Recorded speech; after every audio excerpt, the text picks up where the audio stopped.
উত্তর কোরিয়া হঠাৎ করে আবার মিসাইল নিক্ষেপ করলো। প্রশ্ন হলো কেন?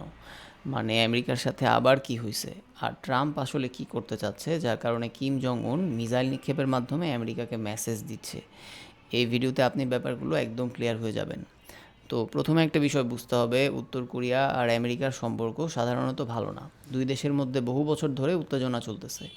অন্যদিকে দক্ষিণ কোরিয়ার সাথে আমেরিকার সম্পর্ক চমৎকার। আর যদি উত্তর কোরিয়া কখনো দক্ষিণ কোরিয়ায় হামলা করে, তখন আমেরিকা আর দক্ষিণ কোরিয়া কিভাবে একসাথে উত্তর কোরিয়াকে প্রতিরোধ করবে সেটার প্রস্তুতি হিসাবে প্রত্যেক বছর দুই দেশ একটা বড় সামরিক মহড়া পরিচালনা করে। এর নাম হচ্ছে উলচি ফ্রিডম শিল্ড। উত্তর কোরিয়া এই মহড়াকে নিজেদের বিরুদ্ধে সামরিক প্রস্তুতি হিসাবে দেখে। এখান থেকেই আসলে স্টোরি শুরু। প্রত্যেক বছর সামরিক মহড়া হইলেও এই বছর ট্রাম্প এটার পরিসর কমানোর অর্ডার দিছে। আর এখানেই প্রশ্ন যে ট্রাম্প কেন এই সিদ্ধান্ত নিল। এর পিছনে মেইন কারণ দুইটা। প্রথমত, দক্ষিণ কোরিয়ার উপর ট্রাম্প সন্তুষ্ট না, কারণ ট্রাম্প দক্ষিণ কোরিয়াকে ইরানের পারমাণবিক কর্মসূচি মোকাবেলায় আমেরিকার সাথে কাজ করতে বলছিল, কিন্তু দক্ষিণ কোরিয়া তাতে রাজি হয় নাই।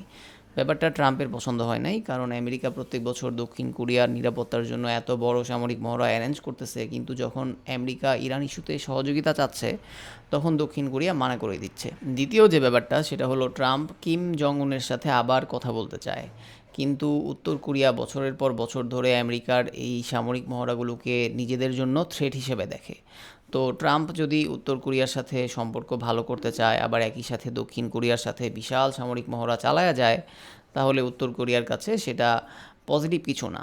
তাই মহড়ার পরিসর কমানোর সিদ্ধান্ত একটা কূটনৈতিক সংকেত বলা যেতে পারে। তো উত্তর কোরিয়া কি আমেরিকার সাথে আলোচনায় বসবে?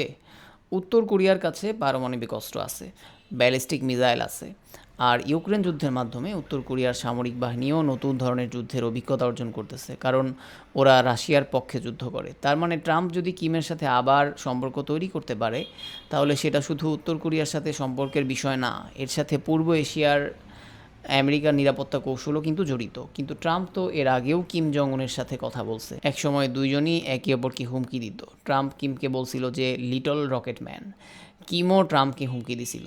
তারপর দুই নেতার মধ্যে অন্তত 3 বার বৈঠক হয়েছে। এমনকি ট্রাম্প একসময় বলছিল যে তাদের সম্পর্ক এতটাই ভালো হয়েছে যে তারা একে অপরের প্রেমে পড়ে গেছে, কিন্তু কোনো সমাধান হয় নাই। এই বৈঠকগুলো থেকে আমেরিকার উদ্দেশ্য ছিল উত্তর কোরিয়াকে পারমাণবিক কর্মসূচি থেকে পিছায় আনা, কিন্তু শেষ পর্যন্ত সেটা হয় নাই। উত্তর কোরিয়া তাদের পারমাণবিক কর্মসূচি বন্ধ করে নাই, ক্ষেপণাস্ত্র কর্মসূচি বন্ধ করে নাই।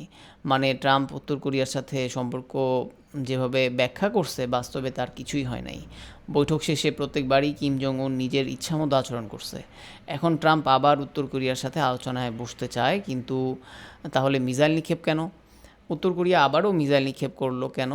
কারণ উত্তর কোরিয়া মিসাইল পরীক্ষা করে এমন একটা মেসেজ দিতে চায় যে আমাদের সামরিক সক্ষমতা এখনও আছে, আমাদের উপর চাপ সৃষ্টি করে আমাদের অবস্থান পরিবর্তন করা যাবে না।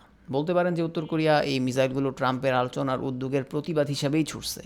তাহলে পুরো ঘটনাটা কীরকম? একদিকে ট্রাম্প উত্তর কোরিয়ার সাথে আলোচনায় বসতে চায়, সেজন্য দক্ষিণ কোরিয়ার সাথে সামরিক মহড়ার পরিসর কমানোর মতো সিদ্ধান্তও নেওয়া হয়েছে।